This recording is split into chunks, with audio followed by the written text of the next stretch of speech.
Bonsoir tout le monde à la maison. J'espère que ça va bien. Donc, je me suis fait présenter par Audrey, mais je me représente à nouveau, Stéphanie Trudeau, intervenante à l'Alpabem. Donc, l'Alpabem, on est un organisme qui vient en aide aux familles lavalloises qui vivent avec un proche atteint de maladie mentale. Donc, la personne atteinte, normalement, doit être majeure, avoir 18 ans et plus. Par contre, on offre des services pour la famille dès l'âge de 6 ans. Donc, si vous avez des enfants qui sont dans l'entourage d'une personne atteinte, qui ont besoin de soutien, d'information, dès 6 ans, c'est possible de les rencontrer. Donc, c'était une brève présentation de l'Alpabem. Aujourd'hui, je vous parle de gestion du stress et de l'anxiété. Vous le savez, vos jeunes vont passer à travers des grandes transitions dans les semaines, mois, années à venir. Donc, comment on peut s'outiller en tant que parent pour comprendre qu'est-ce que vit notre jeune, mais aussi l'accompagner le plus adéquatement possible. Je vais prendre vos questions en cours, mais on va les garder pour la fin. C'est moi, je suis stressée déjà. Je vais me calmer en cours de route. Donc, qu'est-ce qu'on va regarder ensemble ce soir? Premièrement, on va faire une distinction entre le bon stress et le mauvais stress. Comment reconnaître l'anxiété chez notre jeune? Le concept de l'évitement. Comment réagir face au stress et l'anxiété? Les ressources qui sont disponibles. Et ensuite, la fameuse période de questions que je vous disais tantôt. Le stress est vécu par vos jeunes. Donc, en tant qu'adulte, en tant que parent, on a une perception spécifique de la vie, des choses. Donc, nous, ce qui nous crée de l'anxiété ou du stress, c'est pas nécessairement la même chose chez vos jeunes, chez nos jeunes, en fait.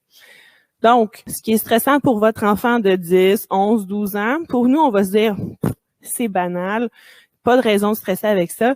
Mais souvenez-vous, quand vous aviez cet âge-là, que aller dans une nouvelle école, rencontrer des nouvelles personnes, ça générait beaucoup de stress. C'est une nouveauté. Comment s'adapter à ça? Donc, c'est quoi les stress que vos jeunes vivent? On va les voir. Premièrement, un examen. Peut-être vous en souvenez pas, ça fait longtemps, mais avoir un examen, c'est stressant. Est-ce que je vais me souvenir de tout? Ça va être quoi ma performance? Donc, les jeunes se posent des questions à ce niveau-là. Ensuite de ça, un oral, un peu comme moi en ce moment. Je sais que je connais mon contenu, mais mon Dieu, la bouche sèche, je parle vite, vous voyez, c'est pas facile. Donc, vos jeunes aussi. Se faire un nouvel ami dans un nouvel environnement scolaire, ben comment je vais réussir à faire ça? La rentrée scolaire tout court, est-ce que je vais me retrouver dans les grands corridors? L'arrivée d'un nouveau conjoint dans une famille monoparentale. On est habitué, on a une routine, une nouvelle personne rentre, c'est pas évident. Un déménagement, changement complet, autant pour un adulte que pour un jeune. Un conflit avec des amis. Avoir un proche malade physiquement ou mentalement. Comme je le mentionnais un petit peu plus tôt, ça amène son lot de stress, d'incompréhension. Et un autre stress vécu par le jeune, des fois qu'on oublie, c'est la vie en garde partagée. Donc, des fois, la routine est installée, ça peut être facile, mais peut-être que votre enfant a encore des difficultés avec ça. C'est une liste qui est pas complète. C'est les éléments qui ressortent le plus souvent, mais le stress, comme je mentionnais tantôt, c'est vécu différemment par chaque personne. Donc, peut-être que vos enfants, vous allez les reconnaître dans les exemples que je vais donner. Peut-être qu'au contraire, vous n'allez pas les reconnaître. Mais ce soir, je vais parler de stress de façon générale. Donc, je rentrerai pas dans ce qui est plus spécifique ou les troubles diagnostiqués ou qu'est-ce qui est plus sévère, mais c'est vraiment quand nos jeunes vivent des papillons, de l'incertitude, des nouveautés, mais comment nous, on peut les accompagner dans ça? Oh, je parle de stress depuis tantôt. On va prendre le temps de regarder ce qu'il y en est. Je sais, je vais catégoriser le stress. On va commencer par parler le bon stress. Le bon stress, ça fait référence, en fait, à une énergie qui va se créer en nous. Donc, le bon stress, ça va être un peu une pulsion de vie, une pulsion de survie qui va se déclencher en nous, qui va comme activer nos sens, nos réactions. Comme moi, en ce moment, j'ai une montée d'adrénaline, donc je suis super alerte. Ce que ça fait, le bon stress, ça va augmenter notre niveau de performance. Ça va aussi jouer sur notre motivation. On va peut-être avoir une meilleure capacité d'analyse. Ça se peut qu'on se sente un petit peu plus compétitif. C'est un bon stress parce que c'est temporaire, puis ça nous aide à aller de l'avant, à surmonter certaines difficultés. Et les situations stressantes vont engendrer quand même de l'inquiétude, de la tension. Par contre, je l'ai mentionné, c'est un état qui est temporaire. Donc, le bon stress, c'est de prendre l'énergie qu'on ressent dans notre corps pour aller de l'avant, pour bouger, pour se mettre en action. Tout le monde vit du bon stress, comme moi, ma présentation, comme vos jeunes si ont un examen, un oral, se faire un ami. On se sert de cette énergie-là qu'on ressent pour aller de l'avant. Ça, faut s'en souvenir. Et tout le monde vit du stress. Sans stress, on serait mort, on serait pas vivant, on serait pas présent en ce moment. Donc, on peut pas éradiquer le stress de notre vie, c'est impossible. On peut apprendre à le gérer, par contre, quand le stress devient un petit peu mauvais. Le mauvais stress, en fait, c'est souvent, on va appeler ça l'anxiété. La différence entre le stress et l'anxiété, le stress, comme je mentionnais, un bon stress, c'est temporaire, ça va passer, ça va être dans une période claire, si je peux dire, alors que l'anxiété, c'est un peu diffus. C'est avant, pendant, après, c'est toujours un petit peu présent. Il y a toujours un fond avec nous. Donc, l'anxiété, comme vous pouvez voir sur la diapositive, c'est une réaction d'alarme face à une situation réelle ou imaginée. Donc, c'est pour ça qu'on nomme que c'est un mauvais stress, au sens où ça peut paralyser une personne plutôt que de la faire aller en avant, comme quand on parlait du bon stress. Le mauvais stress, j'aime pas le terme mauvais, mais je vais l'utiliser quand même. Le mauvais stress peut créer des réactions physiques, mentales et psychologiques. On va aller les voir tantôt un petit peu après. Donc, pourquoi est-ce qu'on va qualifier ça d'un mauvais stress? En fait, c'est que ça peut nuire au fonctionnement social et aux activités quotidiennes. Quand je mentionnais que le mauvais stress était présent avant, pendant, après, on va s'imaginer dans ma situation aujourd'hui. J'ai une présentation de 30 minutes avec vous, ça va passer extrêmement vite. Je suis stressée, ça va passer. Je sais qu'une fois que ça va être terminé, je vais pas respirer puis profiter du reste de ma soirée. Quand quelqu'un souffre d'anxiété ou qu'il y a du mauvais stress autour de nous, ou c'est du mauvais stress qu'on ressent, avant, je serais pas bien, je vais avoir mal au ventre, je vais aller aux toilettes plusieurs fois, je vais avoir les mains moites, des plaques rouges, même peut-être même de la difficulté à respirer. Rendu pendant, j'en perds mes moyens, je peux même dissocier, oublier ce que je dis, être encore très, très, très tendu. Et après, il n'y a pas d'apaisement de c'est fait, je peux passer à autre chose. Là, c'est les questionnements qui embarquent. C'était comment? J'ai-tu répondu à leurs questions? Est-ce que c'était clair? J'ai-tu eu l'air folle? Je ne sais pas si vous voyez la différence. Donc, temporairement, mais ça m'a aidé à aller de l'avant, alors que avec le mauvais stress qui perdure ou qui était là même avant, ça va brouiller mon esprit, puis ça va me créer toutes sortes de sensations physiques, même des pensées qui sont envahissantes, puis des fois un peu difficiles à gérer. Donc, je reviens à la diapositive, je me suis égarée.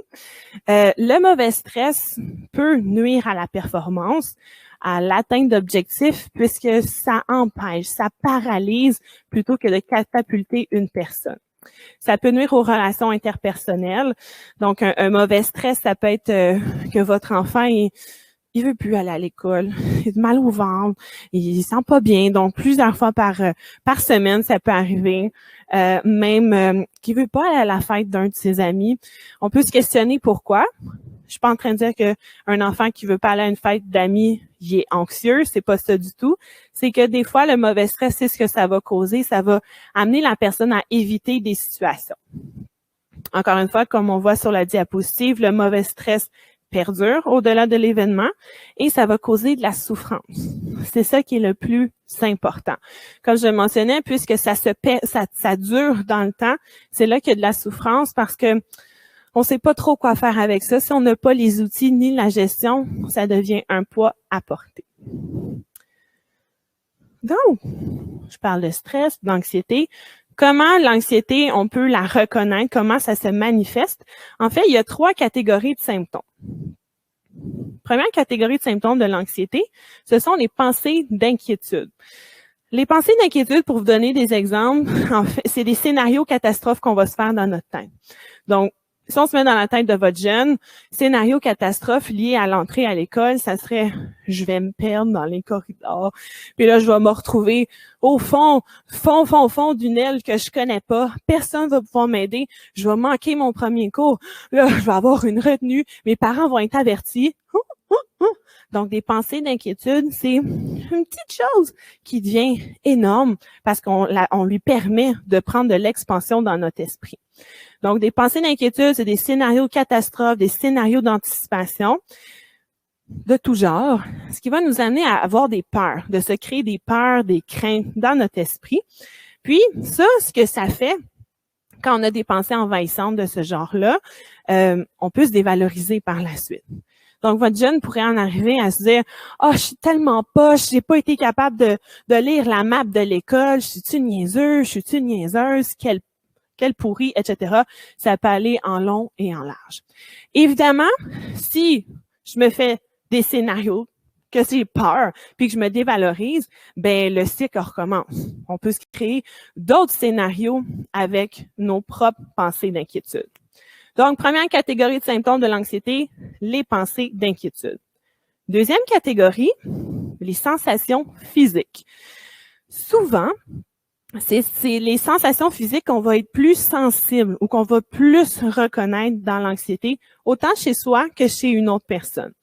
Donc, les sensations physiques, ça peut être un changement au niveau de la température corporelle, donc d'avoir extrêmement chaud, d'être en sueur, au contraire d'avoir froid, d'avoir des grelottements, la respiration, souffle court, hein? On voit que la bédaine ne va pas se grossir là, quand on est stressé, là, on est une petite respiration très haute. Le rythme cardiaque aussi peut être beaucoup plus élevé. Comme je disais, les tremblements aussi. Donc, le corps s'exprime. Si on ne reconnaît pas les pensées d'inquiétude, le corps, à un moment donné, va être comme « Salut, c'est parce que ça va pas ici, là. » Donc, c'est là que les sensations physiques vont être présentes, qu'on va pouvoir les remarquer parce que ça sont présentes. Ils peuvent être très, très, très envahissantes, paralysantes pour certaines personnes. Pas pouvoir vous mettre en panique, mais certains symptômes physiques de l'anxiété peuvent ressembler des fois à des symptômes d'un arrêt cardiaque. Donc, imaginez que là, je suis à quelque part, puis j'ai souffle court, j'ai mal au bras, mais là, mon cœur bat vite aussi, puis là, j'ai chaud. Je pense que je suis en train de faire un arrêt cardiaque. Non. Je sais pas si vous voyez ce que je viens de faire. Mes sensations physiques m'amènent à développer une pensée d'inquiétude. Donc déjà, dans deux catégories de symptômes, ça peut se relancer la balle. Et là, on ajoute la troisième catégorie qui est les comportements. Les comportements d'évitement, en fait, c'est ce qui caractérise l'anxiété parce que l'anxiété, c'est un état de tension qu'on veut essayer d'éviter le plus possible. Donc, on s'en va vers des comportements d'évitement. Comportement d'évitement, ça peut être de consommer, par exemple. Prochaine conférencière va vous en parler en long et en large.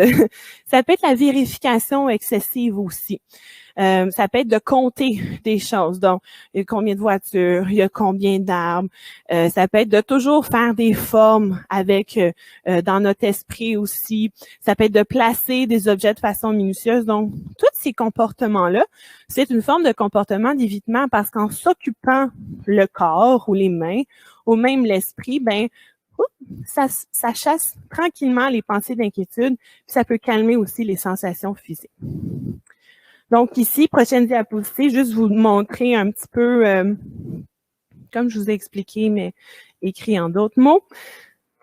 Les pensées, en fait, l'anticipation du pire, comme je mentionnais, la surestimation des probabilités et des conséquences, des pensées irréalistes ou irrationnelles et des obsessions aussi. Obsession, c'est qu'on a toujours les mêmes choses qui nous reviennent à l'esprit. Je fais pas le tour en profondeur puisque je crois que j'ai déjà donné des exemples. Donc, les pensées vont créer vont mener vers des sensations physiques, vers le développement de sensations physiques, augmentation du rythme cardiaque et respiratoire, des palpitations, nausées, je l'ai oublié, mais oui, transpiration abondante, tension musculaire, maux de tête, et l'envie d'uriner fréquemment. Et tout ça, c'est pas agréable, hein? C'est pas agréable que notre tête, notre petit hamster, il spinne. Puis c'est pas agréable non plus de ressentir des choses comme ça dans notre corps. Donc, les comportements d'évitement qu'on va voir la diapositive d'après. On peut pleurer, on peut être en crise, on peut rechercher aussi, mais je dis vos jeunes peuvent rechercher de la protection auprès de vous. Ça, ce que ça veut dire, c'est que dans des situations difficiles, je vais peut-être aller voir papa, maman pour me faire rassurer. Je vais décharger ma tension émotive sur une autre personne pour que l'autre personne prenne en charge mon émotion, puis moi, je vais être apaisée, mais ça va être mon parent qui va subir peut-être les conséquences de mon stress ou mon anxiété. Le mutisme, donc il y en a qui vont plus parler du tout. L'hypervigilance, on devient stressé pour tout. On regarde tout le temps, on pense à tout. Donc, l'hypervigilance, c'est un comportement d'évitement qui peut se développer. Les tremblements. Et puis, les compulsions. On a vu dans les pensées qu'il y a les obsessions. Pour calmer les pensées récurrentes qu'on ne veut pas avoir, on peut développer des obsessions, des compulsions qui vont venir apaiser ces pensées-là. L'évitement. Super important à discuter parce qu'en fait, l'évitement, ça fait partie de l'anxiété. Souvent, qu'est-ce qui fait que l'anxiété perdure au fil du temps? C'est qu'on évite. On évite de faire face à des situations, de nommer des choses, de participer à certaines situations, peu importe. Et la clé face à l'anxiété, c'est de s'exposer le plus possible à ce qui nous fait peur ou ce qui nous stresse. Donc, un exemple que je vais vous donner par rapport au concept d'évitement, ça serait que, j'arrive à une place, il y a soit des escaliers, soit un ascenseur. Qu'est-ce que je vais choisir? Donc, si je suis une personne qui souffre d'anxiété ou qui est stressée, je peux me dire, bon là, si je prends l'ascenseur, je pourrais être pris. Donc, ma pensée d'inquiétude va m'amener à avoir des sensations physiques. Là, si je suis pris, c'est quelqu'un qui va me trouver. Je suis pas à l'aise avec cette idée-là. Donc, ça va m'amener à un comportement. Puis je vais prendre les marches. Ça, c'est une valeur sûre. Là, je me tromperai pas. Je peux pas être pris dans les marches. C'est moi mon outil. Donc, on prend les marches, puis ensuite de ça, on va arriver en haut, puis on va dire, hey, une chance, j'ai pris les marches. Imagine si j'avais été pris dans l'ascenseur. Bonne affaire, Steph, t'as bien fait de prendre les marches. Donc, on va nous-mêmes renforcer notre évitement avec des pensées non fondées qui viennent valider d'autres pensées qui sont non fondées. Donc, l'évitement, c'est ça, c'est d'affronter le plus possible ce qui nous fait peur et ce qui nous stresse pour diminuer tranquillement notre appréhension de ces situations-là. Ça demande énormément de courage à affronter son stress et son anxiété. Des fois, on a besoin de soutien pour faire ça.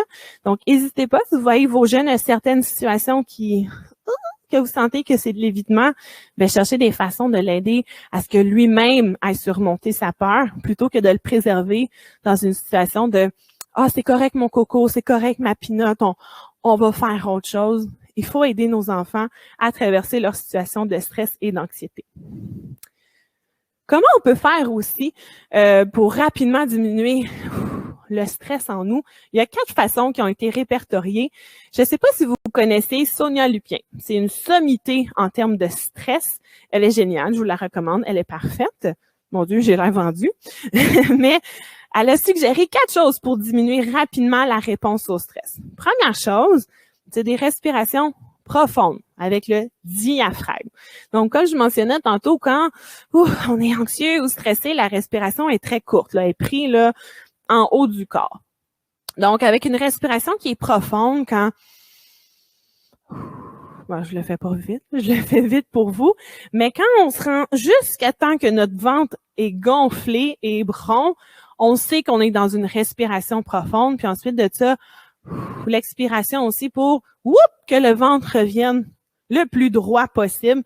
On sait qu'on fait des respirations profondes et d'en faire au moins 3, back à back, ça va aider à calmer le stress. Vous l'essayerez. Je sais sinon que des fois avec les enfants, on peut prendre la main. Là, bon, peut-être vos ados vont dire « c'est bébé », mais c'est pas grave, on peut leur montrer quand même. On monte le doigt tranquillement, en inspirant, c'est dur à faire, et on expire en redescendant le doigt.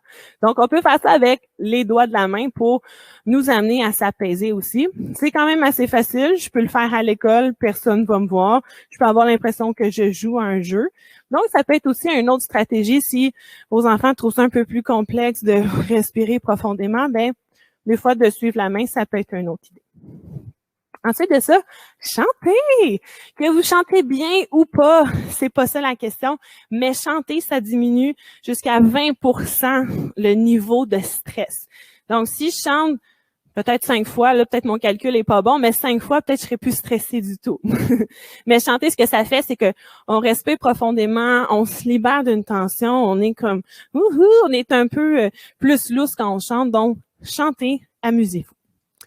Et aussi, perdre son énergie ou la mobiliser, ça, ce que ça veut dire, c'est que, comme on disait tantôt, le stress, la tension, c'est une tension qui peut être physique, mais aussi psychologique.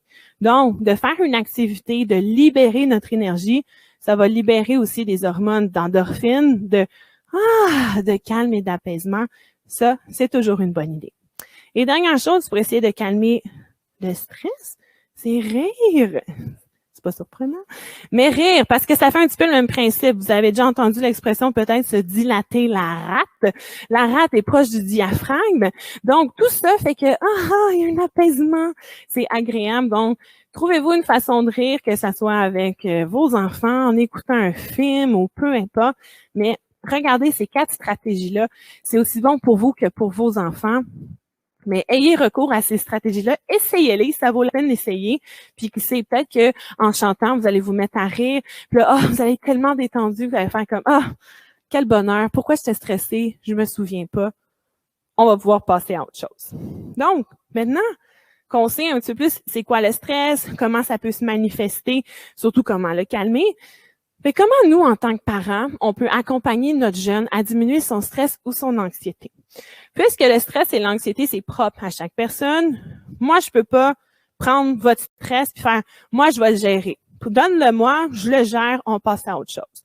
Donc, puisqu'on peut pas faire ça, on peut essayer d'accompagner une personne à trouver des stratégies, des moyens ou des outils pour calmer son anxiété. Première chose qu'on peut faire, c'est fournir comment on appelle ça?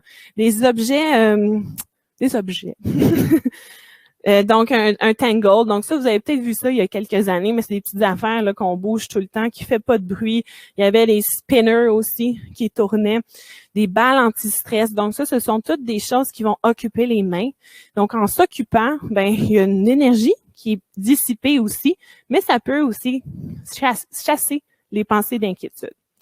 Les techniques de respiration, donc si vous en connaissez, vous pouvez les montrer à vos jeunes. La méditation, il y en a qui sont très bons, très enclins à le faire. Vous pouvez le faire avec vos enfants ou leur montrer comment, libre à vous. Les activités artistiques, les jeunes sont super créatifs, donc n'importe quoi, mais quelque chose qui vont pouvoir exprimer leurs émotions, qui vont pouvoir laisser libre recours à leur créativité. Ça, c'est toujours bon pour aider à diminuer le stress. Les activités sportives, évidemment, comme je le mentionnais tantôt, plus on bouge, on dépense notre énergie, c'est apaisant. Et les activités parascolaires, c'est un peu difficile en ce moment, mais si notre jeune veut faire du théâtre, peut-être faire un sport, peut-être s'impliquer dans la photographie, le journal de l'école, peu importe, mais ça va lui permettre de canaliser peut-être son stress en créant quelque chose puis en étant fier de lui-même. Autre chose, quelle attitude on peut adopter? Ça, c'est la question à 100 piastres, comme on dit, parce que ça vous met sur le spotlight. Ce que ça veut dire, c'est que vous avez le choix d'accompagner votre jeune. Vous pouvez choisir d'y aller d'une certaine façon. Les attitudes ici que je vais vous suggérer, ce sont des suggestions, donc je vous dis pas nécessairement de tout mettre en pratique. Regardez ce que vous êtes à l'aise ou non d'intégrer dans votre vie familiale, mais sachez que toutes les attitudes que je vous présente ce soir ont été démontrées pour réellement aider à diminuer le stress et l'anxiété chez les jeunes. Premièrement, aidez votre jeune à mettre des mots sur l'émotion ressentie. Extrêmement important de pas le nommer pour lui, mais de le laisser s'exprimer. Valider cette émotion-là, donc de pas banaliser ou faire comme c'est pas encore triste là, qu'est-ce qui se passe? Écoutez-le, posez des questions ouvertes. Donc, c'est important d'essayer d'ouvrir la conversation, de faire preuve d'empathie, mais aussi de respecter son rythme. On peut pas bousculer quelqu'un de parler de ses émotions s'il n'est pas prêt. On pose des questions, on essaie de voir, on essaie de valider, mais on reste patient et à l'écoute. Essayez de le rassurer de n'importe quelle façon, si c'est en jouant, peut-être avec des images, peut-être des histoires que vous avez vécues, des expériences personnelles, ça c'est toujours aidant. D'autres attitudes, l'encourager à se faire confiance. En fait, plus un jeune a confiance en lui, plus il est capable de puiser dans ses ressources internes, puis plus sa confiance va aller en montant. Donc, c'est un effet domino. Et comment on peut l'encourager à se faire confiance, c'est en lui demander qu'est-ce que toi, tu pourrais faire pour résoudre la situation.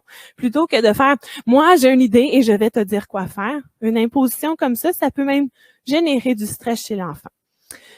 Encourager à vivre des situations stressantes, ça, c'est comme je faisais mention dans l'évitement. Donc, de l'encourager à affronter les situations qui sont difficiles pour lui, pour l'aider à surmonter ses peurs et développer sa confiance. Des activités parascolaires, et puis se questionner quant à l'influence de notre stress sur notre enfant. Nos enfants sont sensibles à nous. Donc, si moi, j'ai une peur, exemple, ma mère a peur des araignées. Et je sais pas pourquoi, mais moi aussi, j'ai peur des araignées alors que je me sens pas du tout menacée. Donc ça, je sais que c'est une peur que j'ai acquise de ma mère.